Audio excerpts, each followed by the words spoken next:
Hello, and welcome to our series, Lunch with Live in America. My name is Cynthia Post Hunt, and I'm the programmer for dance and theater at the Momentary. Today, I'm here with Carra Martinez, our director of Live in America, and our friends from Vegas, Wendy, Kveck, and Justin Favela, and we're eating eggs. My eggs. Carra? I'm doing the most traditional of Austin eggs. These are breakfast tacos. I'll also be sipping on a little agua fresca. That's my jam today. Live in America is a new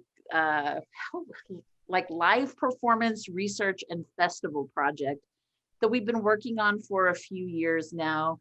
It covers communities across the United States, into Mexico a little bit, as well as into the US territories. We have 8 communities we're working with, and today, I feel like there should be a drum roll. Today with us is our Las Vegas team. And I got to spend some time with them in Vegas, and it was everything I thought it would be and nothing that I thought it would be at the same time. And I'm so excited that Wendy and Justin are here today to talk about their community, and I'll let them introduce themselves. Justin, you want to take it? Sure. My name is Justin Favela. I am a full-time artist, and today I'm eating quiche Lorraine. I didn't make it. I bought it frozen, but it is delicious. And famously, I'm a vegan, but today, for the event, I am eating eggs. So I'm I'm very happy to be here this lovely afternoon, having lunch with y'all. Yeah, I was born and raised here in Las Vegas, and I travel now a lot doing big art installations, mostly in the United States, and always repping Las Vegas wherever I go because it is such a weird, interesting, gross, beautiful, amazing place that I think everybody should experience. And so I'm so happy that it's part of. We're gonna have an activation at Live in America. It's so exciting.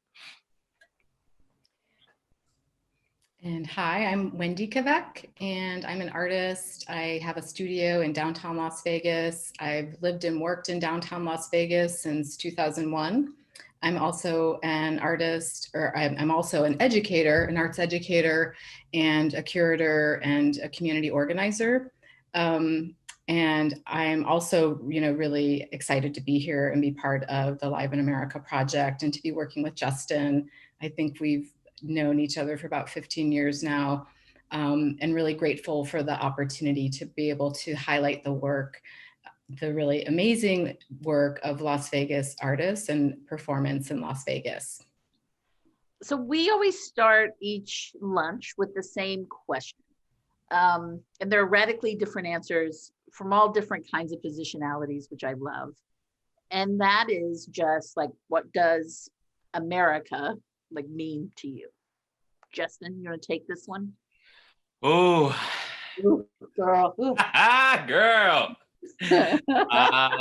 What does America mean to me? Well, I grew up being super patriotic, and I totally drank the Kool-Aid, in school, and I was always really interested in the presidents and the founding of this country. Thanksgiving was my favorite holiday. That has drastically changed in the past maybe 10 years for me. And so America to me is that relative, that you love, that they're toxic, and you should probably set better boundaries with them. But every time you're hanging out, you just revert to how you used to be with them. So I don't know. I have a very it's a very complicated view that I have right now, because I love Las Vegas, and I love where I'm from. So I think that my goal now is to make America where a place, you know, that is safe for people to live freely, I think is like my goal now. I never thought I would be an activist because I'm so non-confrontational and passive aggressive. um, but I have really fully had a transformation the last couple of years. And also, I do a lot of projects celebrating Latinx culture and my Latinx heritage. And the word America is always so United States centric, you know, and so now when I talk about America, I'm more specific about what region of America I'm talking about, because, you know, there's Central and South America, you know, we erase those parts of the world a lot when we say the word America, right? So whenever I think of the word America now, I'm thinking of like this whole side of the world, basically, right? And most importantly, like Mexico, which is part of North America, and Central America. I'm always giving shout outs to Central America because it's always forgotten about. That's your fam. That's that's where I'm from, you know? So yeah. So that was my convoluted answer. Good metaphor. Good metaphor. Thanks. Wendy? Yeah, I mean, I feel like I also have a complicated relationship with the idea of America, like Justin, you know, more so in recent years. And I'm someone that grew up in the Midwest, you know, in the heartland. I grew up with, you know, with the promise and the privilege of the American dream, and I feel like I benefited from that. But I recognize that not everyone has. And so I'm, you know, I think about America in relation to, you know, the idea, like the ideal of America, and this a value system that has not yet been achieved. And, you know, as an artist, I'm interested in, you know, always working towards that ideal, because I feel like it's something really important to fight for and defend. Again, something that hasn't quite been achieved, you know, so how do you fight for something that hasn't, you know, actually, you know, been a reality for so many? So, and, you know, like Justin, I've been more involved in the Las Vegas community, you know, really since the 2016 election. It was getting involved, you know, more year round and in local politics, state politics, trying to make a difference at the local level. Oh man, that's such a hard question. I love that I'm just like, let's begin with the hardest question. It is such a hard question. Yeah, it's really hard, but I love watching like people grapple with it, and I love that we can like build a system as collaborators where we allow for all the different answers and that they're all true, like all of it's true. Yeah. But this next question, I think y'all are the experts in this, and I was so excited to get to ask it to you. One of the things we're gonna, especially in this next year, start thinking a lot about is what it means to like host a festival, what it means to welcome people, especially when we have 8 really different communities coming together in the same space. And Vegas, of course, and I experienced this as well, is like the expertise in hosting is pretty amazing. So I just want to hear what y'all think about, like when you hear the word hosting or welcoming, what practices that includes for you, how you go about it. What, you know, in Vegas, what are the expected ways to be hosted? What are the unexpected ways? Just talk about all that, wherever you want to go. Okay. I think being from Las Vegas is special because, I mean, I was born and raised, I grew up here. So like, we're taught from a very young age that, you know, tourists are important. We should be nice to people here because that's why we're here. And that's who's paying for our schools, basically, you know? And so, and a lot of it, I think, is training for us to like get out of school and go work at a casino and be a good host at a casino, basically. And that on top of like my Mexican side of the family being like super traditional in the sense of being good hosts. And I just always remember as a kid watching my grandmother host people and it being such an elevated performance. Like she would even code switch and have like a different accent when there was, like, when you answer the phone and it's somebody you don't know, but so she almost had this like funny accent. And so I'm like, okay, something important is happening now. So when I started to like work in retail or work in casinos, it was like really natural to me. I'm like, oh, this is like I'm at my grandma's, like, how Italians and Mexicans have like the first living room and then the second living room, right? The den.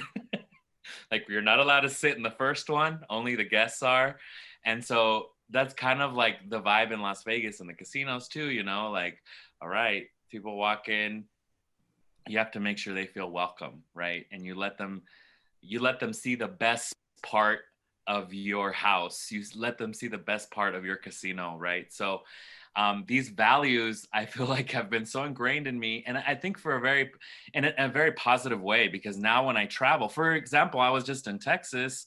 I had to take a road trip there, which was nerve-wracking, but that's something that I feel like that's so special about Vegas. It's like Vegas almost feels like we're in the South in that sense with the Southern hospitality.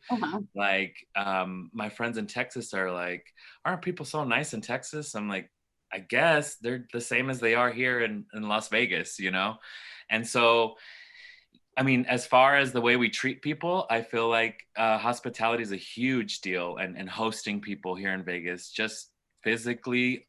And then also the design of Las Vegas is meant to be like perfect for hosting people, which is like, we have a car culture here, everywhere. It's a grid, right? And it's easy to get everywhere. There's parking accessible everywhere.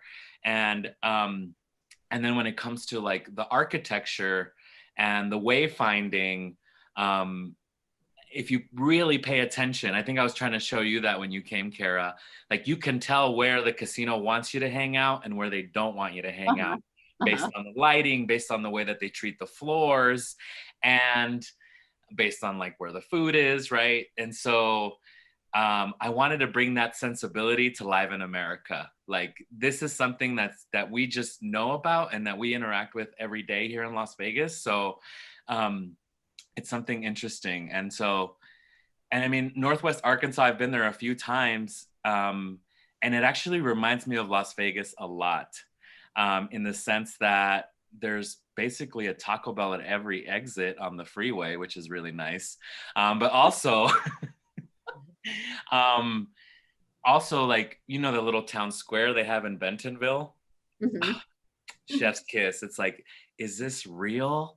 Is this really an old building or is it a fake building? Is this really, like, it's that question that, and I think we're used to that kind of visual language in Las Vegas, right? It's like, yeah, it's just a facade, but we're going to pretend it's real just so we can, pretend we have a little bit of history here. So even making people feel more comfortable in the sense of like, oh, this place has been here for a while, that's even part of the hosting aspect. But I don't know. What do you think, Wendy?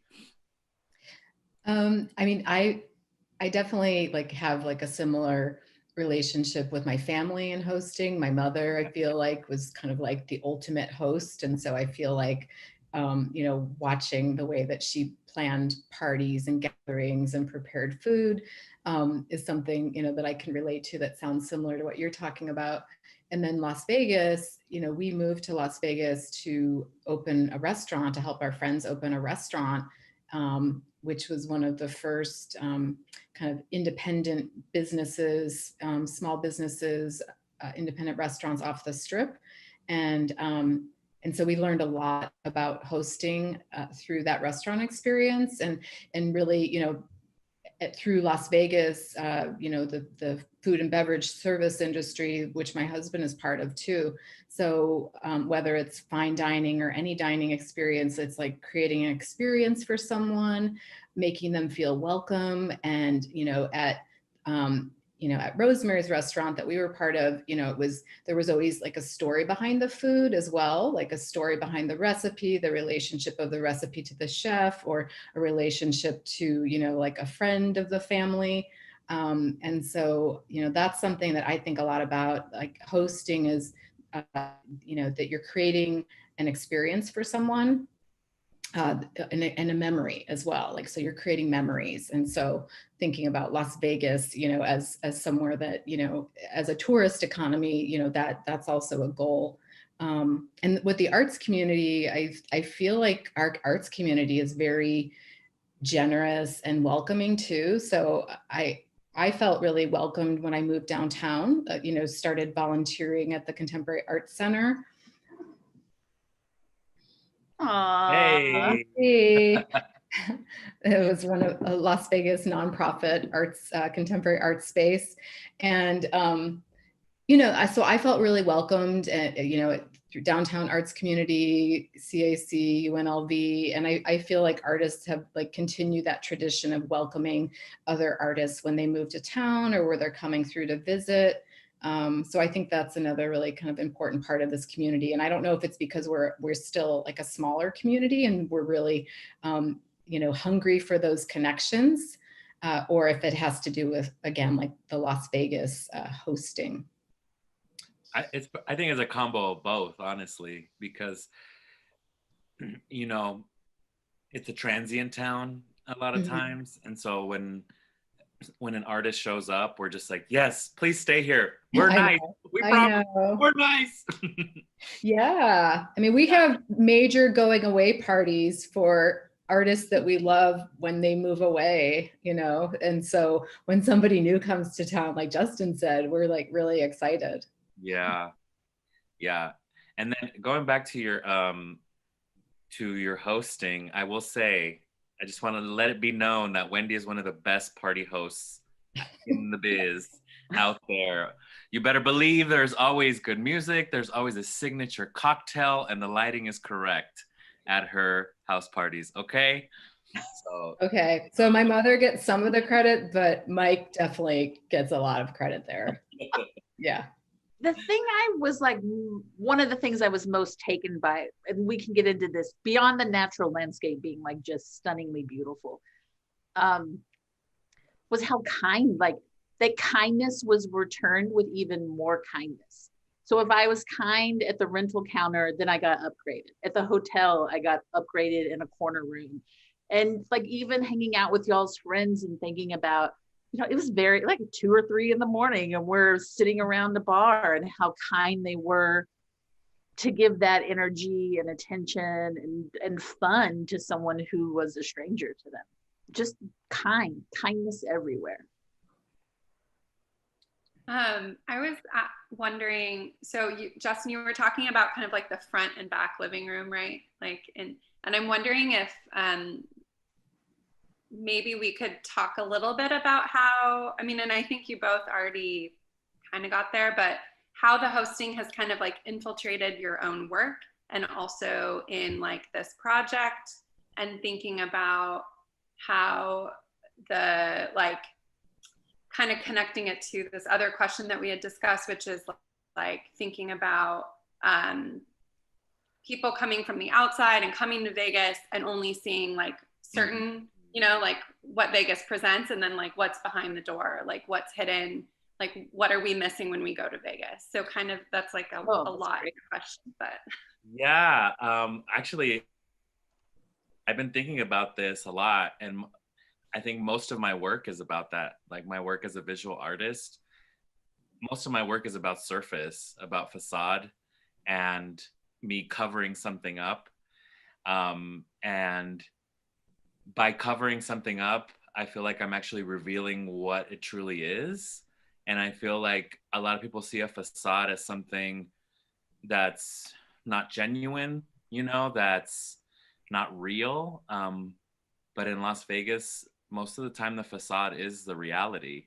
And so there's, I feel like people in Vegas, personally, I feel like there's no, everybody talks about there being smoke and mirrors, which is true, but we all know that. We all know that's what's happening.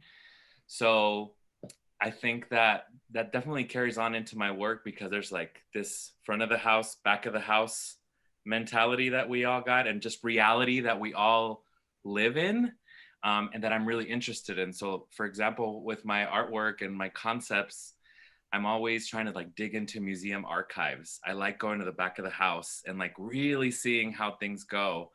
And it's like such a privilege to go back there and hang out there. And like, that's my favorite part of working at a casino. When I used to work at the New York, or at Caesar's Palace, was like going and making friends with all the cafeteria ladies and just like being in the back. And like, I felt like I was a little kid, you know? So like, I see that, I'm attracted to that even in like an institutional art world. So I hope, depending on what we do at the Momentary, I hope that sensibility kind of carries through when we're making decisions about, you know, what kind of performance or what kind of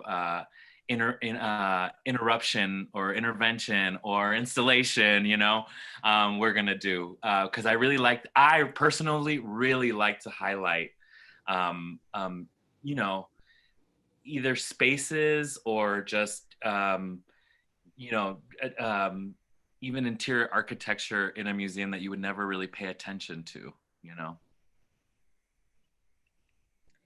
Yeah, I mean, in terms of the idea of thinking about what people aren't seeing, or might be like missing when they think about visiting Las Vegas, building off of that, I think it has to do with the real Las Vegas. Like there's the Las Vegas that's presented for the tourists and that experience. And then there's the, you know, what I guess we call, or I call, or think of as the real Las Vegas, the kind of authentic experience of living here, and the diversity of experiences and cultures that are here that aren't represented necessarily on the strip, and in the kind of presentation of Las Vegas to the public and even to the art world, really.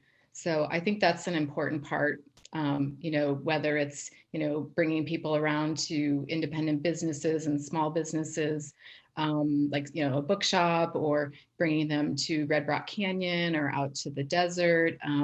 Justin likes to bring people to the swap meet and Broad Acres. And so that was something we were trying to organize with Carol last time she was here too. So I feel like those are the experiences that that I think we're interested in, you know, bringing to the festival. When you say, Justin? Yeah, for sure. And just, I mean, also thinking about like the museum, right? Like the Momentary, like, is it welcoming, right? And how can we make it more welcoming? Or, or maybe like reimagine spaces, like, oh, does this space just have to be a lounge or somewhere to sit, or an office, or just a bathroom or whatever? Because I feel like, I don't know, I feel like there's a lot of missed opportunities when in museums, because we're thinking of it in an institutional way instead of just like, hey, this is a space to host people, you know? Right. Yeah, and I mean, that's what's really exciting about the Momentary too, is that conflict it has with itself, where it's like really not comfortable, or it's not meant to be, and yet, like, as soon, you know, when we opened and we put out all the chairs, like the first thing I wanted to do was like lounge. Like I felt so comfortable to be in my own body and to be myself, because that's the kind of space, you know, it allows you to feel and to be in. But at this, you know, it's not as like polished as other spaces, right? But yeah, there's a lot of opportunity to highlight the nooks and crannies. Well, and also to like wrestle with this idea of like that each of these communities that I've experienced have such a particular way to host. And if you're conditioned you know, by the way that you grew up to receive hosting in particular ways. How do we make sure as we're working together that we're code switching across or signaling across all those different ways? You know, what would make my grandma Martinez feel welcome in a museum is real different than what would make my white grandma Freddie feel welcome in a museum. And like both are real, but they take different efforts. And I'm like into thinking about like, how do we do that? Like, how do we code switch hosting and code switch welcoming? That's so interesting you say that, because I actually got the opportunity to fly my grandmothers out to Crystal Bridges years and years ago, and both my grandmas had very different experiences at Crystal Bridges. My Guatemalan grandma, she could not care less about the building. It's like, look at this architecture, isn't it spectacular? We're floating on a river, right? And she didn't care. She's like, there's not enough places to sit in here. And her favorite part of Crystal Bridges was outside, because there was benches, so she could go from one bench, take a little nature walk, sit on another bench, you know? So she spent 2 days just walking the trails around Crystal Bridges. And my other grandma, she's the one that has like the living room, right? The extra living room. So she loved the architecture, and she was just like, she found her favorite spot in the little cafe there, and that was her spot. She loved it. She just sat there, you know?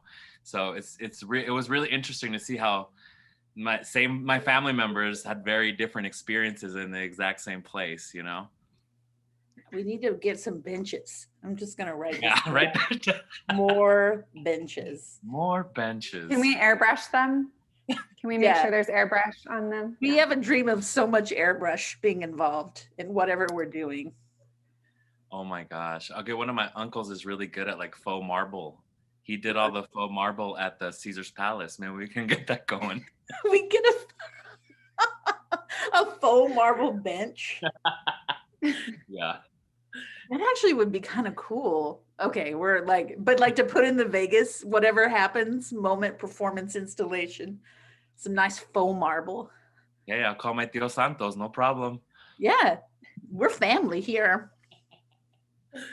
I mean, that was the thing too about Vegas, like how much, like we ate at your uncle's restaurant. My cousins, yeah. Your cousins, but were you vegan then? Sure.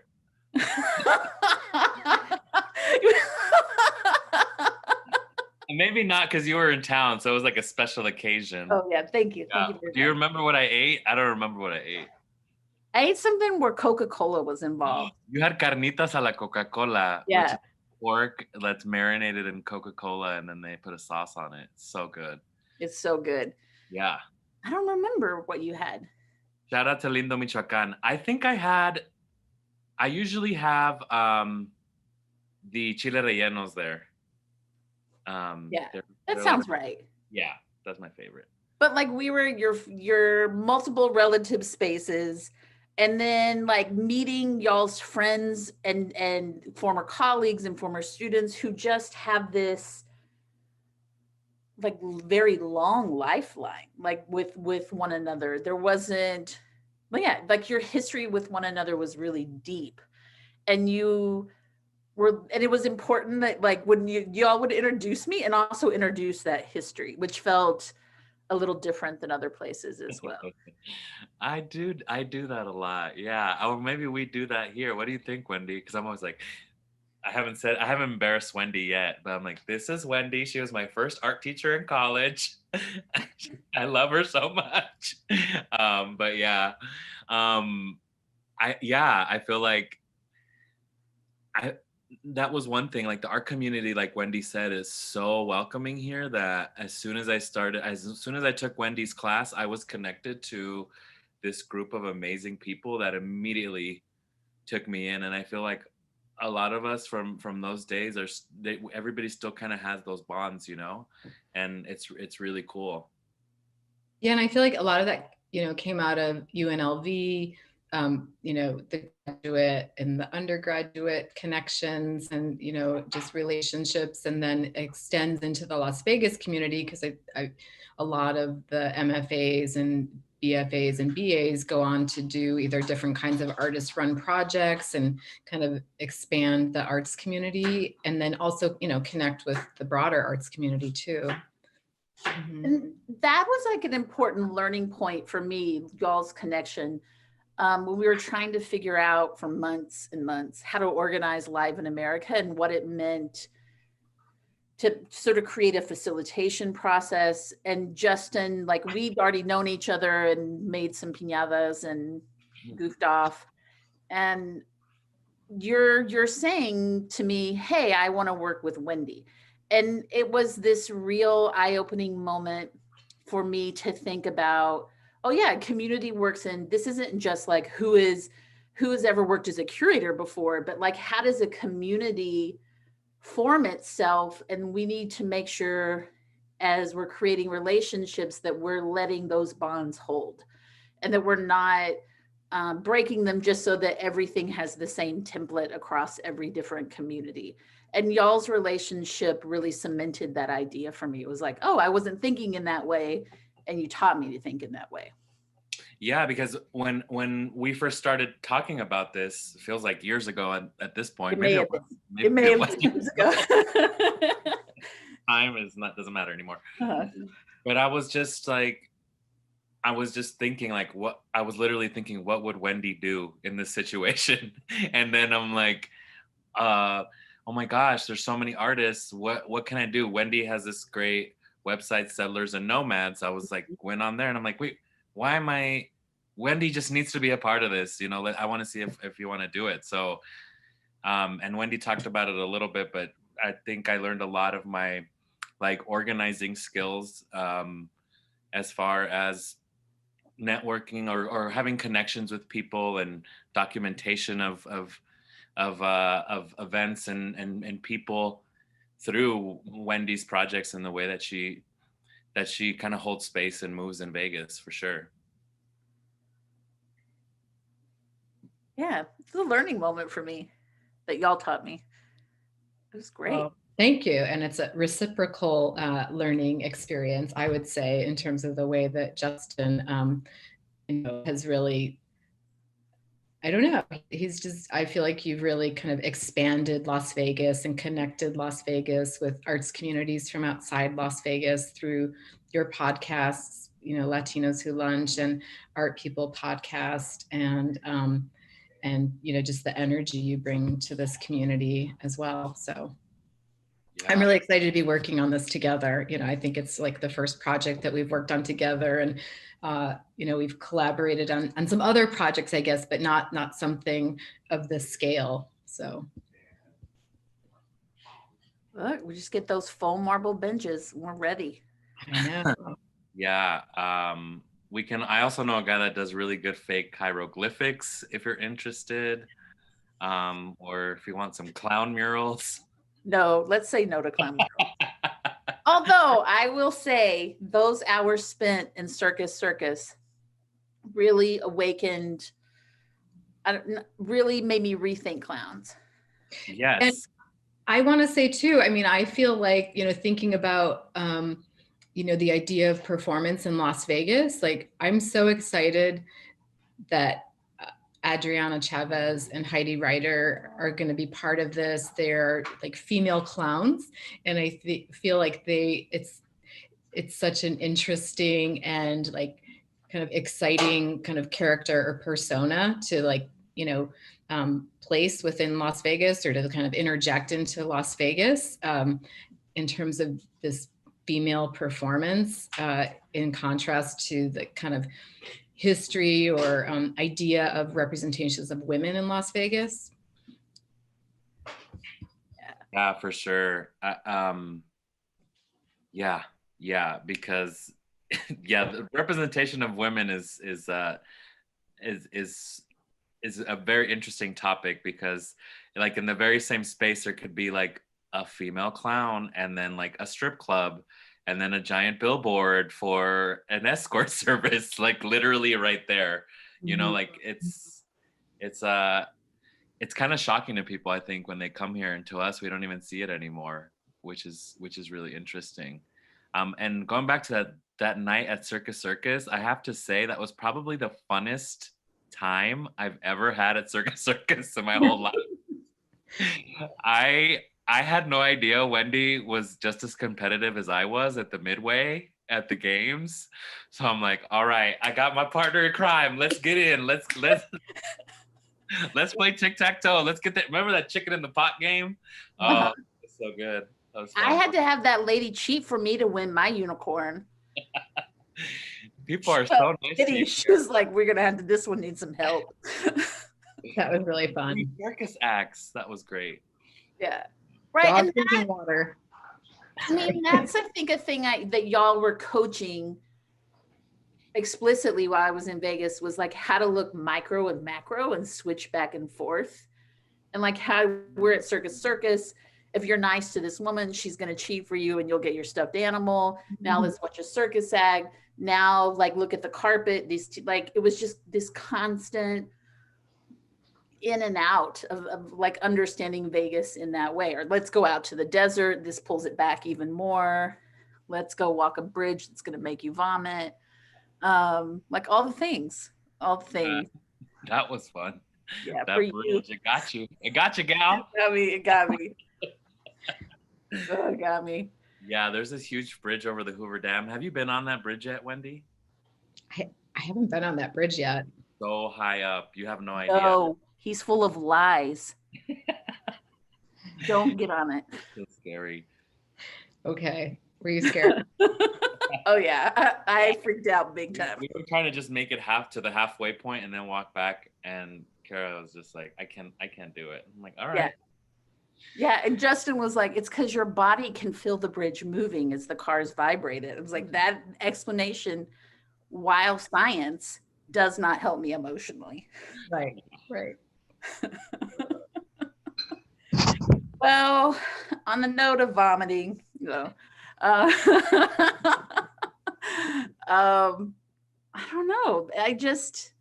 I'm so excited for folks to get to experience like this really sort of nuanced vision of Vegas that has like the micro level of this, or the macro level of the spectacular, but also these like really specific performances that speak to like gender in really interesting ways, and that speak to hosting. And we're super excited. I think we're going to launch the festival with that project, and we'll have y'all back again to like dive into it more specifically. But as always, it's wonderful to be with y'all, and you're a lovely host yourselves, and it feels good, to just be in conversation with you. Thank you for having us. Yeah, thank you. And it's also really exciting to hear. I don't know if we knew this, maybe we did, but just that Las Vegas could be like the hosting event or project for the festival. I love that. Just thinking about, the relationship of Las Vegas and hosting. Yeah, it's just something we want to think about with all the projects. But I think in Northwest Arkansas, there's such good hosts, and y'all have that same kind of practice. So that'll be a fun relationship to tease out and to learn from. Yeah, it's great. They just don't serve alcohol after 9 p.m. or sell it at the Walmart. So we got to keep that in mind. Yeah. Plan ahead. Okay. Yeah, no, you can still drink after 9. You can still drink. You just can't buy it. But we'll plan ahead. Yeah, we'll have enough.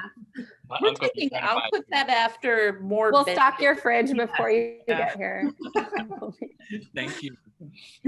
We have priorities. Well, y'all have a good rest of your day. Thanks for joining us for Lunch with Live in America. Thank Thanks, you. Good to see Thank you. Bye, y'all. Bye.